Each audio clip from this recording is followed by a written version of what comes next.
할렐루야. 7, 8월이면 언제나 교회는 여름 행사로 시끌벅적합니다. 아이들의 성경학교, 학생들의 수련회 이런 것들로 가득 채워지죠.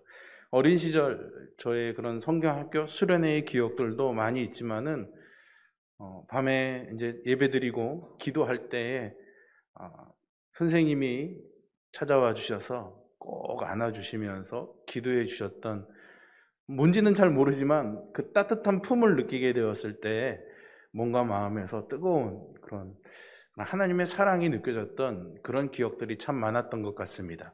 오늘 찬양대의 찬양을 들으면서 다시 한번 그때의 그런 따뜻함을 다시 한번 생각해보는 그런 시간이었던 것 같습니다. 오늘 여러분들에게도 이 예배가 보이지는 않고 또 손으로 만져지지는 않지만은 여러분들을 꼭 안아주시면서 수고했다고, 애썼다고, 잘하고 있다고 이렇게 위로해 주시는 하나님의 따뜻함이 느껴지는 그런 예배가 되기를 간절히 소망합니다.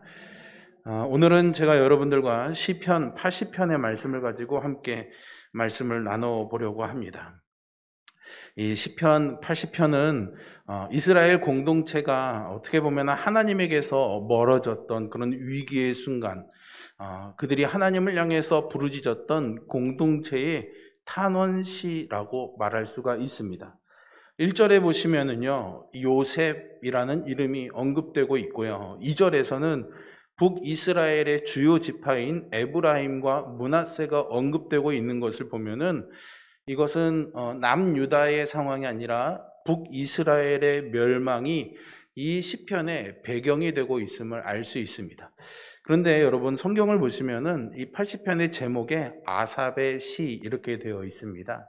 아삽이 어느 시대의 인물이냐면요, 다윗 왕 때의 인물입니다. 다윗이 언약궤를 예루살렘으로 가져오고 성전을 지어서 뭔가 하나님께 제대로 예배를 드리고 싶을 때에 이 아삽이라는 사람, 그리고 헤만이라는 사람, 여두둔이라는 사람이 이 성전의 예배를 아주 이렇게 잘 이렇게 디자인하고 예배를 그 기초를 만들었던 그런 중요한 인물이기도 한데요. 이 아삽이 다윗 왕 때의 사람이었던 것을 우리는 알 수 있습니다. 그런데 오늘 이 시의 배경이 되고 있는 북이스라엘의 멸망은 사실은 다윗 왕이 죽고 나서 한참 시간이 흐른 이후에 BC 722년의 일입니다. 그러니까는 사실은 시기적으로는 많지 않죠. 그래서 많은 성경학자들이 아삽이 쓴 시일 수도 있고, 아삽의 후손들이 계속해서 성전의 일을 맡아오고 있었기 때문에 아삽 가문에서 이 어려운 그런 멸망의 때에 쓴 시였기 때문에 아삽의 시라는 제목이 그대로 붙어 있는 것이 아닌가라는 그런 해석을 내놓기도 합니다. 중요한 것은 또 이 시편 80편의 히브리어의 원문의 제목에는 우리말 성경에는 번역되어 있지는 않지만 아수르에 관하여 이런 단어가 들어있거든요. 그러니까는 아수르는 바로 이스라엘을 멸망시킨 나라입니다. 그래서 이스라엘의 명운이 이제 멸망당할 것이냐 아니냐는 풍전등화의 시기이거나 아니면은 정말로 멸망해버린 그런 절망의 시기에 시편 80편의 노래가 지어지고 이스라엘이 이 노래를 불렀다라고 그렇게 볼 수 있습니다. 시의 내용을 살펴보면은요, 이 시편은 하나님의 공동체가 하나님에게서 돌아섰을 때 그 안에서 여전히 믿음을 지키고 있는 사람들이 회복을 바라면서 드리는 그런 기도였다라고 그렇게 말할 수가 있습니다. 그런 면에서 우리도 그런 위기를 경험하지 않습니까? 지금 코로나나 여러 상황들에 의해서 한국교회가 참 어려운 시기다라는 위기의 목소리들이 많이 나오고 있습니다.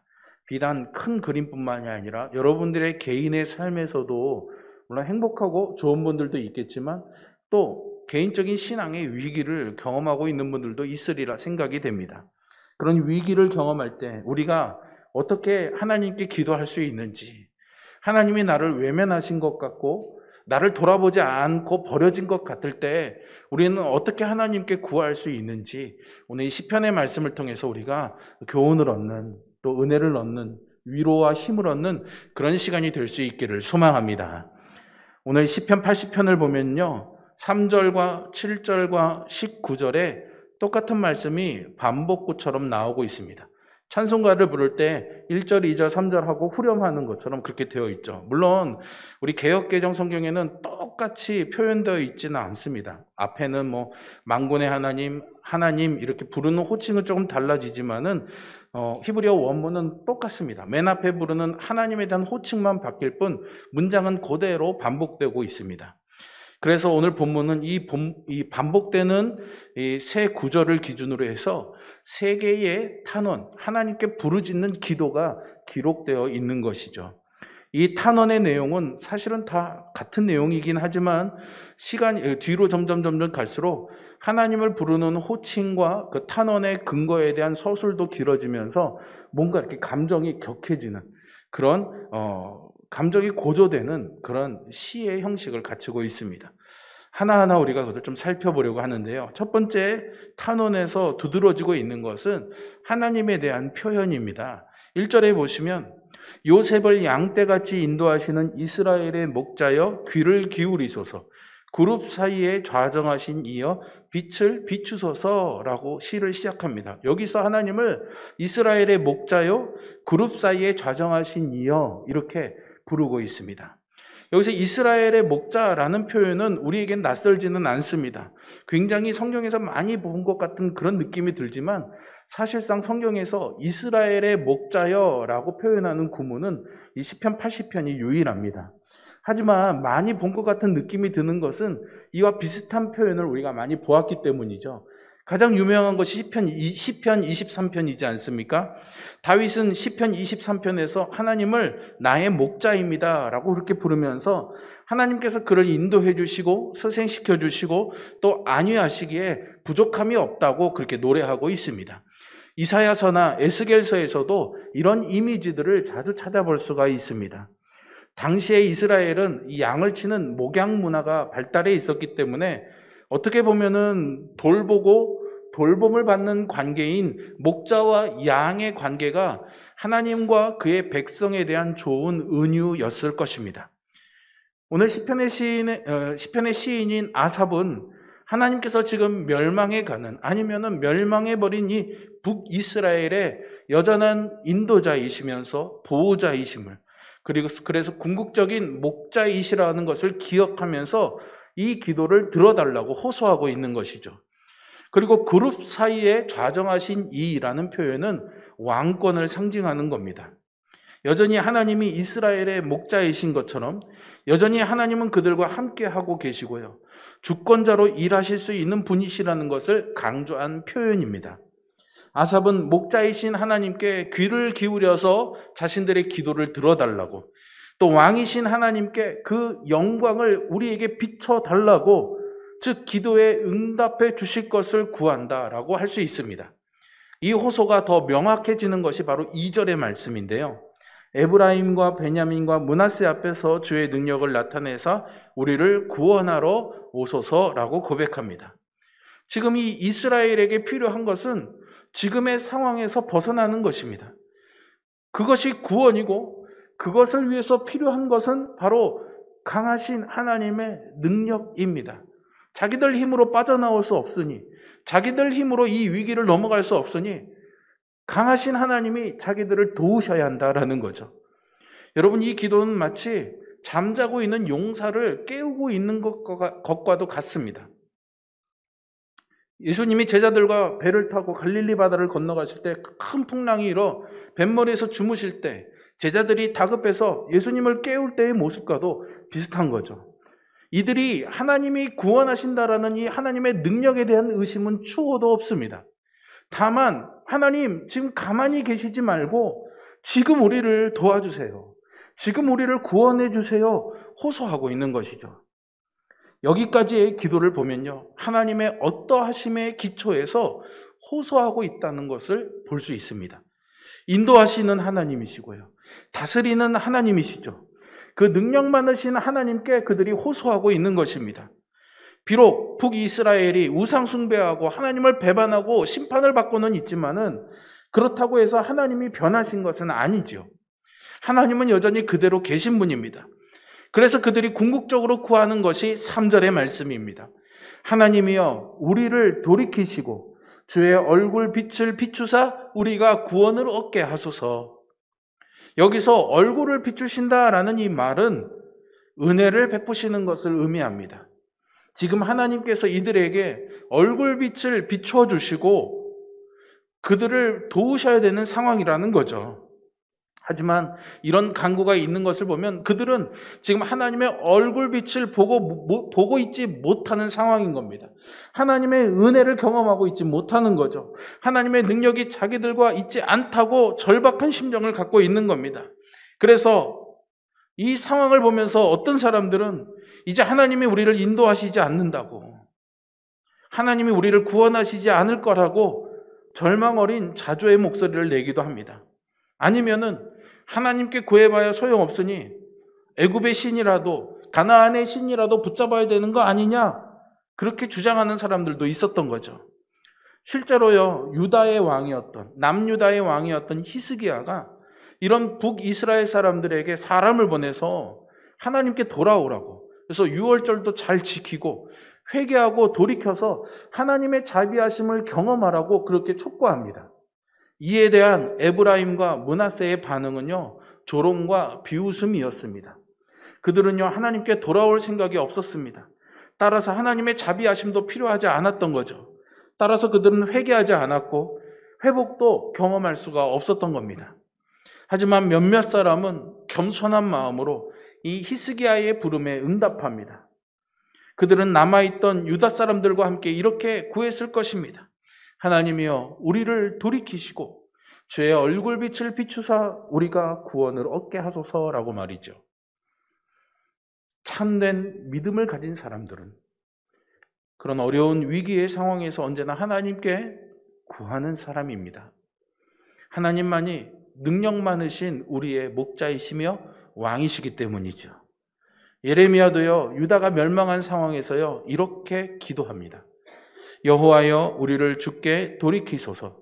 그리하시면 우리가 주께로 돌아가겠사오니 우리의 날들을 다시 새롭게 하사 옛적 같게 하옵소서. 언제나 이 믿음이 있는 사람들의 기도는요, 하나님 제발 우리에게 돌아와 주세요, 하나님 이제 우리에게 와주세요 라는 기도를 하지 않습니다. 우리가 주께로 돌아가게 하소서, 이렇게 기도합니다. 왜 그랬을까요? 하나님이 떠나신 것이 아니니까는요. 언제나 떠나는 쪽은 우리였습니다.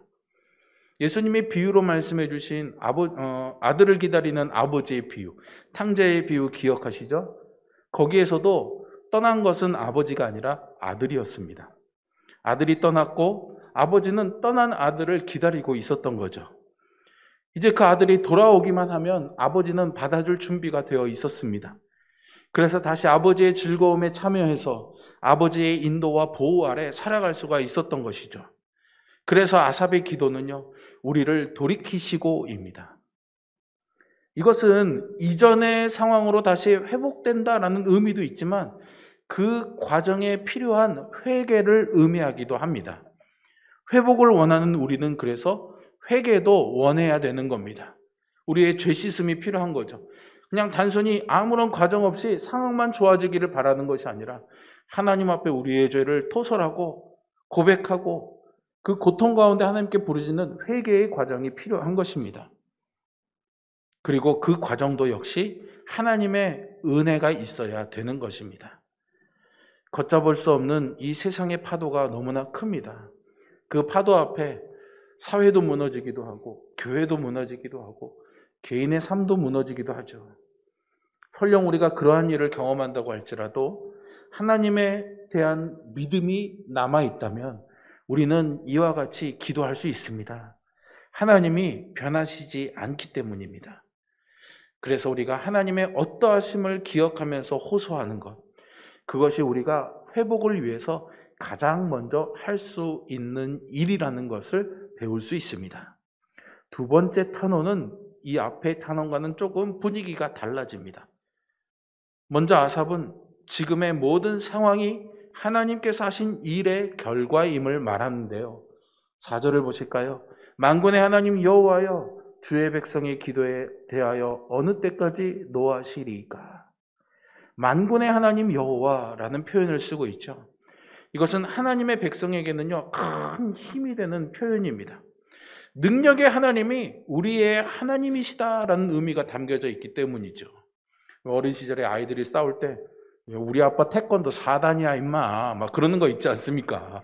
네, 그런 하나님에 대한 그런 든든한 마음이 있는 거죠.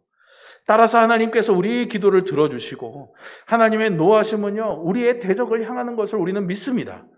그래서 대적들은 멸망할 것이고 우리는 구원을 얻을 것입니다. 그런데요, 오늘 시편 80편의 북이스라엘의 상황은 정반대가 되어 있는 겁니다. 하나님께서 그의 백성들의 기도를 듣지 않고 진노하십니다. 하나님께서 자기 백성들을 징계하신다고 해도 이렇게까지 하셔야 되나 싶은 생각이 들 정도입니다. 그래서 아삽은 하나님께 어느 때까지입니까? 라고 묻습니다. 그렇게 그들이 너무나 비참한 상황에 처해 있다라는 것을 묘사하고 있는데요. 5절을 보실까요? 주께서 그들에게 눈물의 양식을 먹이시며 많은 눈물을 마시게 하셨나이다. 우리를 우리 이웃에게 다툼거리가 되게 하시니 우리 원수들이 서로 비웃나이다 말하죠. 그야말로 눈물의 고백이지 않습니까? 여기서 눈물을 먹고 마신다라는 이 표현은 정말로 먹고 마실 것이 없기 때문에 하는 표현일 수도 있겠지만 무엇보다도 그 고통스러움이 그치지 않고 계속된다라는 그런 의미이겠죠. 여러분, 목자이신 하나님은요, 당신의 백성들을 푸른 초장과 쉴만한 물가로 인도하셔야 됩니다. 그래야 좋은 목자니까는요. 그런데 지금 하나님께서 그들에게 주고 계시는 것은 눈물뿐입니다. 눈물의 골짜기로 인도하신 거죠. 그 고통의 원인 중 하나가 하나님의 백성인 우리가 사람들의 비웃음거리가 되었다라는 것입니다. 하나님의 백성이라면서 왜 저렇게 멸망했어? 하나님의 사람이라면서 왜 저 모양이 된 것이야? 사람들이 이 얘기 저 얘기 하며 조롱했다라는 말이죠. 아삽은 이렇게 이스라엘이 비참한 상황에 처했다는 것을 말하면서 하나님의 도우심을 구하는 겁니다. 하나님, 나 좀 보세요. 하나님, 우리를 보세요. 우리가 이렇게 비참합니다. 그런데요, 이 상황이 더욱 비참하게 된 것은 그 모든 일이 그들의 하나님이신 여호와 하나님의 주권 아래서 이루어진 일이라는 거죠. 하지만 그렇다고 해서 그 책임이 하나님에게 있다고 묶어 따지는 것은 아닙니다. 책임은 하나님의 계속되는 회개의 메시지를 거절한 이스라엘 백성에게 있는 거죠. 다만 여기서 이 비참한 상황을 하나님께서 주셨다라고 말하는 것은 그렇기 때문에 하나님이 회복시킬 수 있다는 말을 하기 위해서인 거죠. 결자해지라는 말이죠. 하나님이 주신 고통이니 하나님이 걷어가실 수 있다라는 말인 겁니다. 그래서 7절에서 또다시 후렴구처럼 이렇게 노래하죠. 만군의 하나님이여 우리를 회복하여 주시고 주의 얼굴에 광채를 비추사 우리가 구원을 얻게 하소서. 앞에 3절에서 하나님이여 라고 불렀던 것이 만군의 하나님이여 라고 바뀐 것을 제외하면 나머지 기도는 동일합니다. 우리를 징계하신 하나님이 우리를 회복시킬 유일한 분이신 거죠. 이렇게 자신의 비참함에 근거해서 하나님께 호소하는 것이 필요할까 싶은 생각이 들기도 하지만 시편을 봐도 그렇고요. 다른 믿음의 선진들을 봐도 이렇게 자신이 처한 어려움을 하나님 앞에 상세하게 아뢰는 모습을 자주 볼 수 있습니다. 그것은요, 고통스러운 상황에서 괜찮다라고 했던 것이 아니라 하나님께 그 고통을 토로하고 긍휼히 여겨주시기를 구한 것입니다. 많은 성도들이 고통을 당할 때 하나님 앞에 기도하지만 사실은 자신의 그 고통을 직면하려고 그 고통을 하나님 앞에 내놓으려고 말하지 않습니다.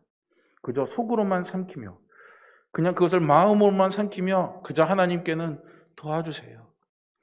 하나님 살려주세요. 이 기도만 할 뿐이죠. 저는 이것은 약간 좀 우리 한국인의 정서와 맞물린 태도라고 생각이 됩니다. 한국 사람들은 조금 이렇게 마음에 삭히는 스타일이지 않습니까? 하나님께 우리의 고통을 고백할 수가 없는 겁니다. 그런데 여러분, 많은 믿음의 사람들은 그 고통을 마주하기도 말하기도 싫었지만은 하나님께서 이것을 치유하고 회복시켜 주실 것이다라는 믿음이 있었기 때문에 그 고통을 자신의 입으로 고백하며 내놓는 것을 주저하지 않았던 겁니다. 그것도 믿음이었던 거죠. 부끄러움이 아닙니다, 여러분. 절대로 나의 비참함과 나의 고통을 고백하는 것은 부끄러운 일이 아닙니다. 하나님께 송구스러운 일이 아닙니다.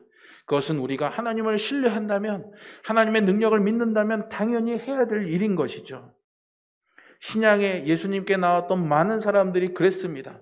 숨어 있지 않고 용기를 내서 어떻게든 주님의 옷자락이라도 만져서 낫고 싶다는 마음을 가지고 사람들 사이를 삐집고 나와 자신의 고통을 드러냈던 사람들이 예수님께 병고침을 받았죠. 베드로는요, 베드로전서에서 너희 염려를 주께 맡기라. 이는 그가 너를 돌보심이라 했고요. 바울도 빌립보서에서 아무것도 염려하지 말고 다만 모든 일에 기도와 간구로 너희 구할 것을 감사함으로 하나님께 아뢰라 이렇게 말했습니다. 염려하지 않고 염려를 맡기려면 결국은 이 염려를 맡아주실 수 있는 하나님께 구하는 방법밖에 없습니다. 우리를 불쌍하게 여겨주시고 돌보기를 원하시는 하나님께 우리의 사정을 아뢰는 수밖에 없는 거죠. 믿음이 남아있다면 그렇게 할 수 있고요. 또 그렇게 해야만 할 것입니다. 세 번째 탄원은 앞의 탄원보다는 조금 더 길어지고 더 어떤 감정이 고조되어 있는 상태입니다.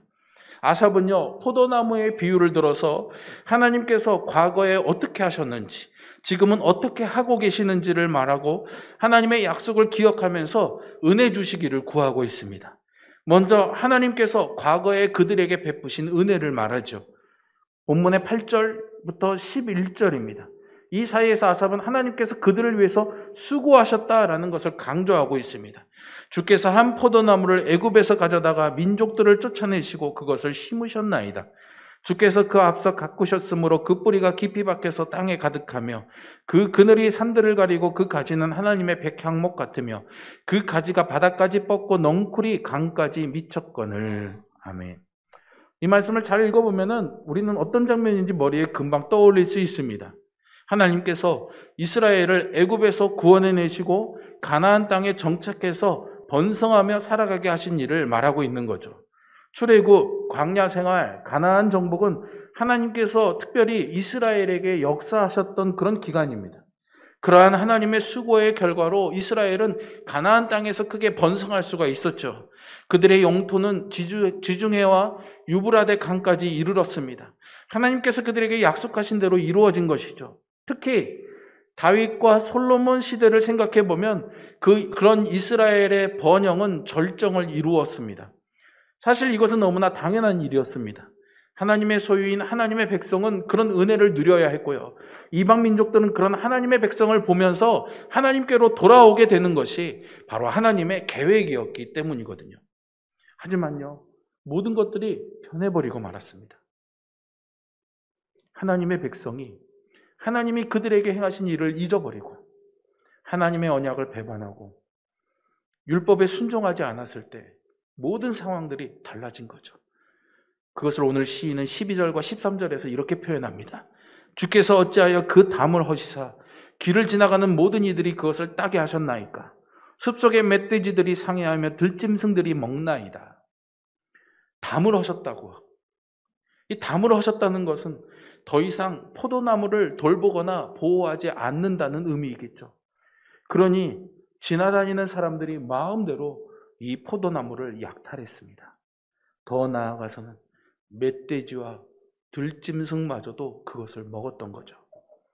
아삽은요, 하나님께 어찌하여? 라고 묻습니다. 이유를 묻는 것이 아닙니다. 이런 상황이 된 것에 대해서 슬픔을 표현하고 있는 거죠. 그래서 하나님께 이렇게 구합니다. 만군의 하나님이여 구하옵나니 돌아오소서. 하늘에서 굽어보시고 이 포도나무를 돌보소서. 주의 오른손으로 심으신 줄기여 주를 위하여 힘있게 하신 가지니이다. 그것이 불타고 배임을 당하며 주의 면책으로 말미암아 멸망하오니.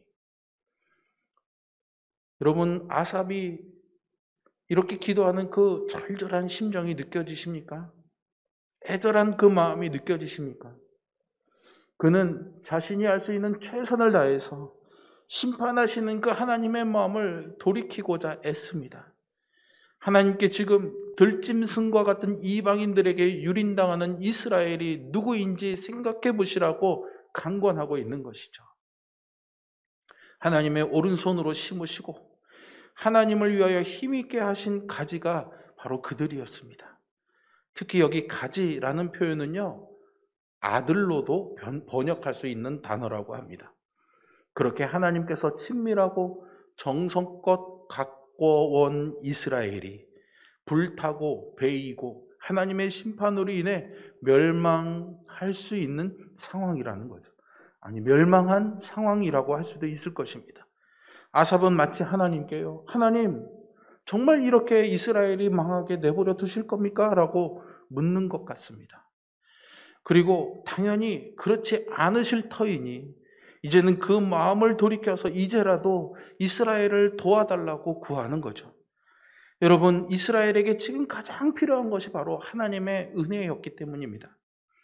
그래서 17절에서 그는 하나님께서 약속하신 왕 메시아에 대한 약속을 언급합니다. 주의 오른쪽에 있는 자, 곧 주를 위하여 힘있게 하신 인자에게 주의 손을 얹으소서. 여기 주의 오른쪽에 있는 자와 인자는요, 하나님께서 다윗에게 약속하신 왕을 의미한다고 볼 수 있습니다. 즉 그들의 구원자가 될 왕을 보내셔서 그들을 구원하여 주시기를 바라는 기도인 거죠. 그러면서 하나님께서 그렇게 다시 자신들을 회복시켜 주시면 다시는 이전의 죄를 반복하지 않을 것이라고 결단합니다. 18절에 그리하시면 우리가 주에게서 물러가지 아니하오리니 우리를 소생하게 하소서. 우리가 주의 이름을 부르리이다. 주에게서 물러가지 않는다는 것은 그들을 파멸로 이끌었던 우상 숭배의 죄를 다시는 범하지 않겠다라는 의미입니다. 반대로 주님의 이름을 부른다라는 것은 하나님의 어떠하심과 행하신 일을 선포한다는 것을 의미하죠. 하나님의 신실하심에 대한 다짐이라고 할 수 있습니다. 그리고 이 기도는 이제 마지막 후렴의 반복으로 마무리되죠. 19절의 말씀 같이 한번 읽어보겠습니다. 만군의 하나님 여호와여, 우리를 돌이켜주시고 주의 얼굴의 광채를 우리에게 비추소서.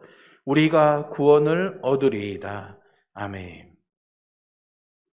모두의 믿음이 무너진 상황 속에서 여전히 믿음을 가진 사람들은 이렇게 애통하는 마음으로 하나님의 약속을 바라며 기대하며 기도해야 할 것입니다. 사랑하는 성도 여러분, 부르신 곳에서 예배하듯이 우리는 무너진 곳에서 기도할 수 있습니다. 무너진 곳에서 끝이 아니라 거기서 다시 일어설 수 있습니다. 그러기 위해서 우리가 가장 먼저 해야 될 일은 바로 기도인 것이죠. 우리의 믿음이 남아있다면 우리는 기도할 수 있습니다. 하나님의 어떠하심을 기억하십시오. 우리의 비참한 상황일지라도 그것을 하나님께 고백하는 용기를 가지십시오. 그러면 우리는 그 하나님의 약속의 근거에서 하나님을 부르짖을 수가 있을 것입니다. 하나님께서 나와 우리에게 주신 이 은혜를 기억하고 내가 아직 하나님에 대한 믿음을 가지고 있다면 우리는 기도해야 합니다. 이것으로 우리의 회복이 완성되지 않을 수도 있습니다. 기도했다고 하루아침에 모든 상황이 180도 바뀌지 않을 수도 있을 것입니다. 하지만 믿음이 남은 곳에 내가 기도하지 않고 믿음대로 살지 않는다면 우리의 회복은 시작될 수가 없습니다. 내가 아직 믿음을 가지고 있다면 여전히 나는